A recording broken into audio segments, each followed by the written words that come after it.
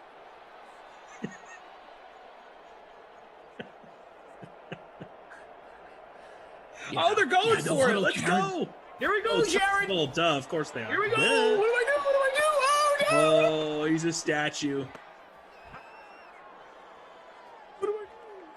There was a statue erected for Jared Goff today at SoFi Stadium in Los Angeles, and it was immediately taken down by a Panthers defender. The shortest stint a statue has ever been in the city of Los Angeles. What do I do? What do I do? Oh, no. What do I do? Cooper Oh, my God. That's all Cooper. That's all Cooper there. All right. All Cooper.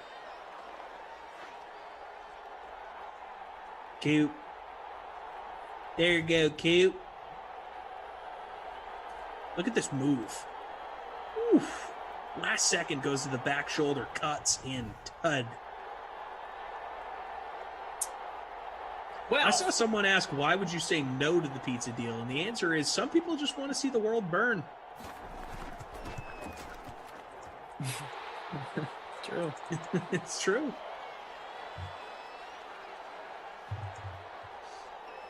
I'm actually very impressed at how many times we said pizza in a 60-second span. A lot. A lot of Zaz. Wes says that would be a Reynolds touchdown. Yeah, man. Sorry. Smash Lanta clipped the pizza buzzword on Twitch. Oh, God. Dangerous. Hey, Jimmy B, Captain Cup. Nice. Very nice. Nice. Where did that put me? I mean, I had Cup. I don't think it helped.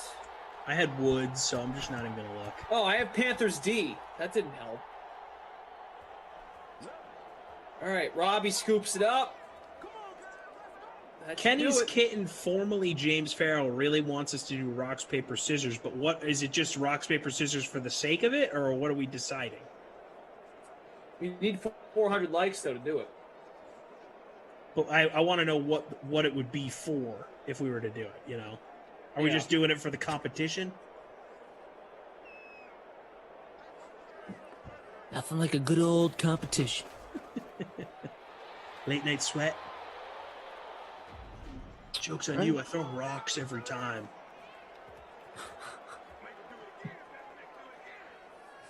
All right, well, this is not over yet because the timeouts are being used. Folks that watched Nets Spurs, you can all breathe, given that result. If you, of course, took the Nets to be more successful. Oh, Christian! Oh, nice move. Stopped by the first down marker. Rock, paper, scissors for the next buzzword. Oh, I kind of like that. Just play rock, paper, scissors the as whole many time. times Rocks, in a minute. paper, scissors, shoot. Rocks, paper, scissors, shoot. Rocks, paper, scissors, shoot. Rocks, paper, scissors, shoot. We need to do that. Hold on a minute. We play the game for a minute and see who comes out with more wins. I like that. That's what we're doing next time. Yep. Save that for me. If you do it without me, I will be mad. I kind of like that. Don't do it without me. Play rock, paper, scissors for a minute straight. Yeah. And then whoever comes out when it's 11 with more wins, blank. Let's figure that part out. The loser has to buy the winner a pizza. Oh, I'm down for that. Yeah. In.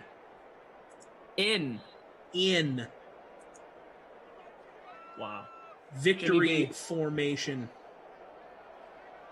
Justin Craven's another Guinness World Record for how many times pizza was said in a minute. I wonder what the actual record for that is and if we did just set it. feel like that record exists. There's all sorts of records out there. I feel like the buzzword, though, for that, it'd have to be on camera. We'd have to let people see it.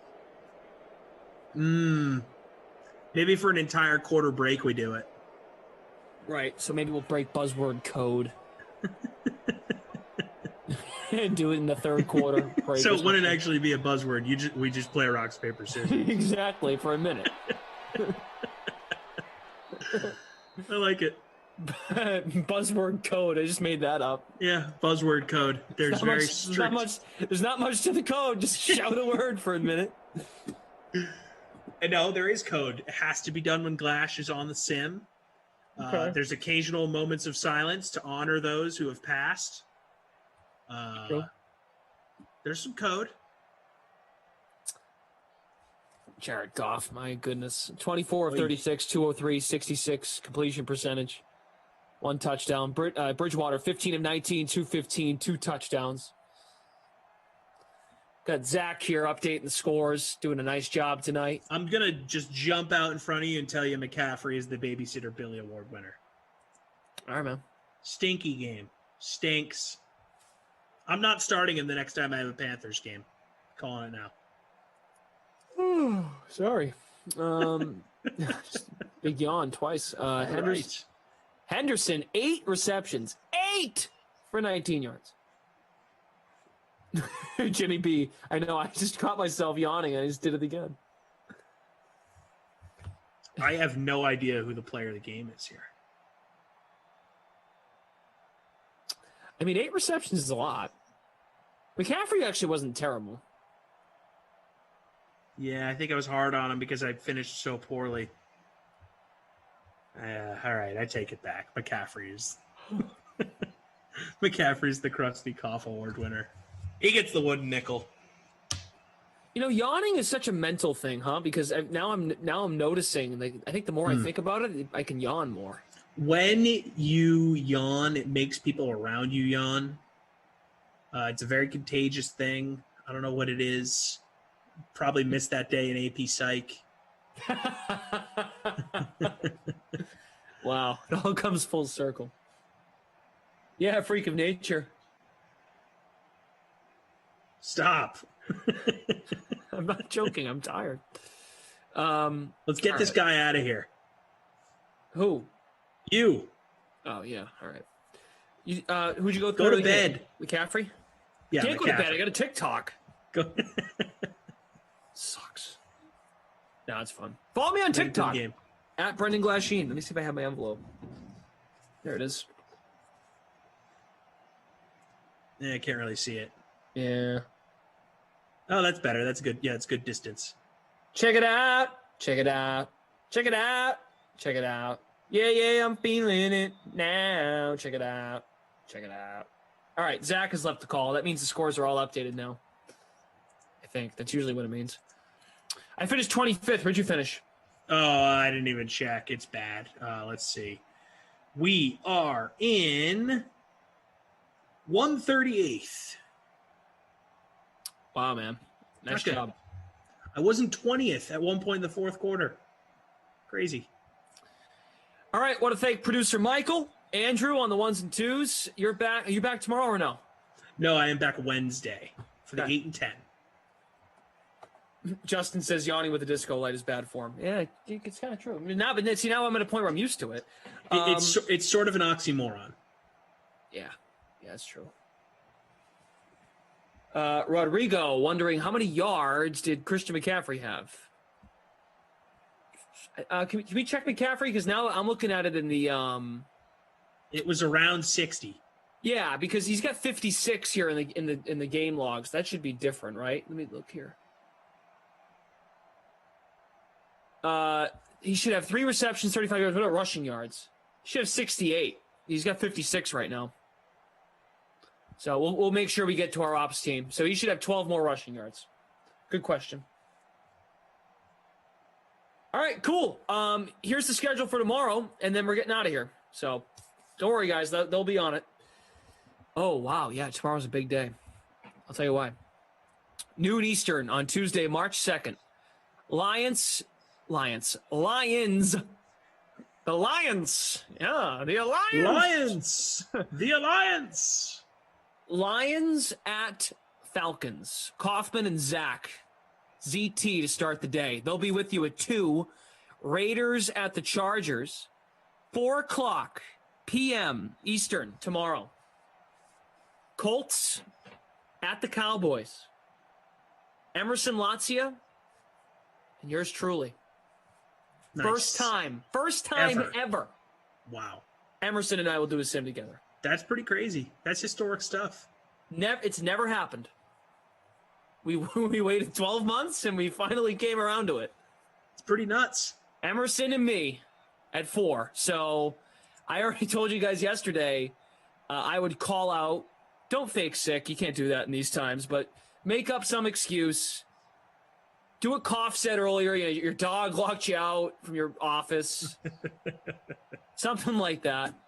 I might have to put that on the old calendar to tune in for. 4 o'clock Eastern, Emerson and me tomorrow. So that is going to be, if you want play-by-play, good luck with that. That's going to be something. Wow. I don't even know what to say to look forward to. I just don't know. I don't know what we're going to get. I don't. So that'll be fun. 6 o'clock, Patriots, Dolphins, Kenny Ducey, Jeff Moose Ulrich. 8 o'clock. Oh, Ducey after you guys? What a letdown. See, Jets at the sea. Come on. Jets at the Seahawks at 8. Jeff Ulrich, Moose, and Brandon Cristal, and then I'll come back at 10 for Saints and Broncos, Madden After Dark with Brandon Cristal. So, R. Held says, be prepared for his horrible singing, Lash. Wow. Yeah, Latzia and I tomorrow. It's gonna be something. All right, man. We need to hug. All right, Emerson. Baby Gap shirt. Sounds good. All right, man. Good stuff. That's gonna do it. Good night. Good everybody. energy in the sim. There's a great energy in the sim. Are you back Wednesday night? Wednesday night, baby. 8 and 10. What's up? All right. So maybe we'll do a little rock paper scissors on Wednesday night. I'm into it, bro. So. Kenny's kitten should do that. All right, Glash, in the meantime, I'll catch you on the talk, bro. Yeah, guys, tomorrow in the morning, TikTok, coming in hot. All right. So good night. Thank you for tuning into the Dream Stream. Thanks for choosing us. We're coming back for 6 more Madden Sims tomorrow, Tuesday, March 2nd. See you at noon. Good night.